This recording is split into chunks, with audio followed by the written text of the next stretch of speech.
Assalamualaikum warahmatullahi wabarakatuh. Apa kabar semua teman-teman sekalian? Semoga tetap sehat ya. Kembali lagi bersama kami peserta Latsar CPNS Angkatan 58 Kementerian Ketenagakerjaan Republik Indonesia. Ada saya Awal R. Afandi, Angel Berta, Afdal Zikri, dan Rati Esther. Pada podcast kali ini, kami akan membahas tentang tokoh yang menerapkan nilai-nilai aneka.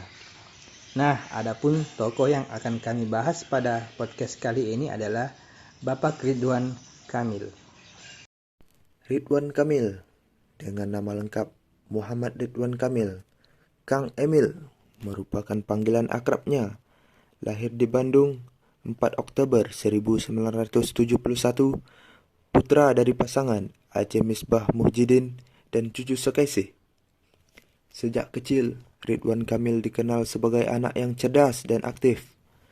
Ia adalah sosok pekerja keras dan pantang menyerah. Gelar entrepreneur sukses layak diraih semasa kecilnya. Beliau menjabat menjadi Gubernur Jawa Barat sejak 5 September 2018. Sebelum menjadi pejabat, pria yang akrab dipanggil Kang Emil ini memiliki karir sebagai seorang arsitek dan juga merangkap sebagai dosen tidak tetap di Institut Teknologi Bandung. Baik, yang pertama adalah penerapan nilai-nilai akuntabilitas dari seorang Ridwan Kamil. Seperti kita ketahui, dalam perannya membangun Provinsi Jawa Barat hingga saat ini, beliau telah meraih begitu banyak penghargaan.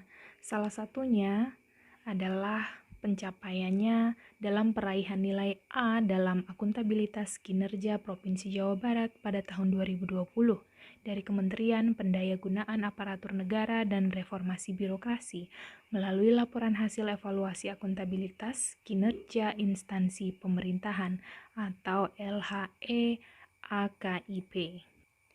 Dengan peraihan nilai A dalam akuntabilitas kinerja ini, Ridwan Kamil memastikan bahwa uang yang dibelanjakan harus sesuai dengan visi dan misi. Walaupun jumlahnya ribuan, tetapi tetap saja bisa terkontrol. Kinerja akuntabilitas yang baik juga bisa dilihat dalam masa kepemimpinannya di Kota Bandung sebagai seorang wali kota. Kota Bandung pada tahun 2016 mendapat predikat A dalam akuntabilitas kinerja. Beliau mengatakan bahwa Kota Bandung bisa mendapatkan nilai A berarti ada keterpaduan antara rencana kota secara keseluruhan dengan masing-masing SKPD yang didukung dengan dokumen perencanaan pembangunan, ukuran kinerjanya, reward and punishment, ada prosedur dan ada implementasi pembangunan yang manfaatnya bisa dilihat langsung oleh masyarakat. Langkah-langkah yang diambil Ridwan Kamil menunjukkan sikap-sikap cermat dalam membuat keputusan dan juga transparan dalam pengelolaan keuangan daerah, sehingga pencapaian-pencapaian pembangunan dapat terlaksana.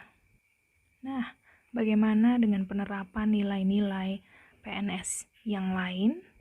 Kita simak paparannya berikut ini. Nilai nasionalisme dalam diri seorang Ridwan Kamil. Yang pertama, membangun daerah secara gotong royong bersama masyarakat dengan menerima aspirasi-aspirasi masyarakat yang berpotensi untuk mengembangkan daerahnya. Ini dibuktikan dengan adanya program Jabar Quick Response sebagai wadah penampungan aspirasi atau curhat dari masyarakat. Selanjutnya, membangun pendidikan agama yang lebih baik, karena agama yang baik akan melahirkan tujuan hidup yang lebih baik. Program yang diusung oleh Bapak Ridwan Kamil, yaitunya Satu Desa Satu Hafiz, Maghrib Mengaji. Selanjutnya, membangun sikap persatuan dan kesatuan sejak dini, agar terciptanya rasa persatuan yang kokoh. Dibuktikan dengan adanya program kerja Ngabring ka Sekolah atau yang disebut Ngabasu, yaitu setiap orang tua mengantarkan anaknya ke sekolah dengan radius 50 meter dari sekolahnya dan berjalan sekitar 50 meter bersama teman-temannya menuju ke sekolah. Oke, terima kasih atas kesempatannya. Pak Ridwan Kamil adalah salah satu tokoh yang menjunjung tinggi nilai etika publik. Hal ini dapat dilihat dari tindakan beliau yang bekerja dengan menjunjung tinggi nilai-nilai Pancasila, yaitu dengan melaksanakan ibadah, serta pembelaan pada kaum minoritas agama tentang membangun tempat ibadah yang sempat didemo warga mayoritas. Namun Pak Ridwan Kamil menyetujui dibangun karena sudah sesuai dengan prosedur saat beliau berada di Balai Kota Bandung, yang merupakan perwujudan dari sila pertama. Beliau juga sebagai penggagas Indonesia berkebun dalam penginspirasian bumi untuk Indonesia lebih sehat lagi dalam menjaga alam. Pak Ridwan Kamil juga menginovasikan Jabar dalam pembangunan daerah agar mewujudkan Indonesia yang lebih baik. Hal ini merupakan perwujudan beliau pada sila kedua. Pada perwujudan sila ketiga, Pak Ridwan Kamil disenangi oleh banyak orang, terutama penduduk Jawa Barat, karena perwujudan kinerja beliau untuk menjadikan Indonesia menjadi lebih baik terlihat pada daerah Jawa Barat yang semakin baik dan maju. Serta beliau membuat ruang demokrasi informal dengan membentuk Dewan Pendidikan, Dewan Budaya, Cagar Kebudayaan, Tim Ahli Bangunan, Dewan Smart City. Dengan begitu, rakyat punya ruang untuk menyuarakan haknya.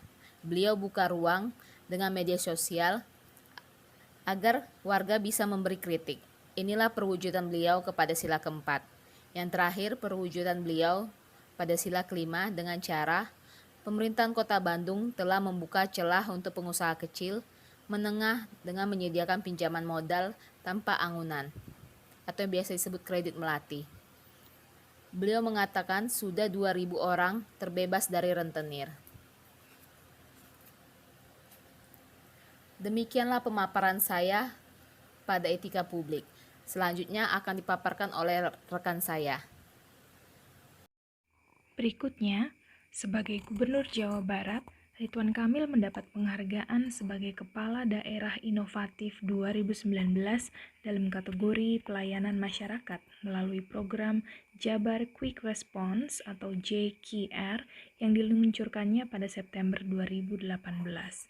JKR ini sudah menjadi wadah bagi lebih dari puluhan ribu aduan masyarakat yang masuk lewat hotline dan WhatsApp maupun media sosial seperti Facebook, Instagram, dan Twitter. Sikap tanggap terhadap keluhan masyarakat dan cepat dalam menanggapi kebutuhan warganya ini merupakan suatu bentuk penerapan nilai komitmen mutu yang patut dicontoh dalam pelayanan publik yang dilakukan oleh seorang pelayan publik. Ridwan Kamil juga salah satu tokoh nasional, dalam hal ini sebagai kepala daerah yang memiliki banyak sekali penggemar di dunia maya atau medsos.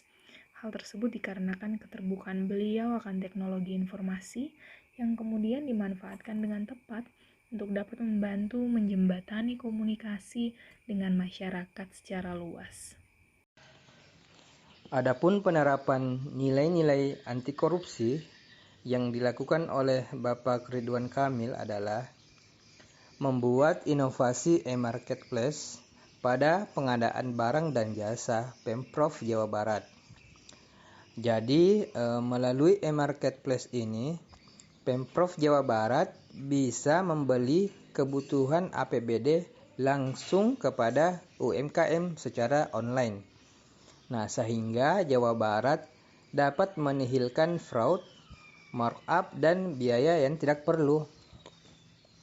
Atas inovasi ini, Pemprov Jawa Barat mendapatkan penghargaan dari Komisi Pemberantasan Korupsi. Nah, dan dari Komisi Pemberantasan Korupsi menilai Bapak Ridwan Kamil sebagai terbaik kedua nasional dalam upaya pencegahan korupsi.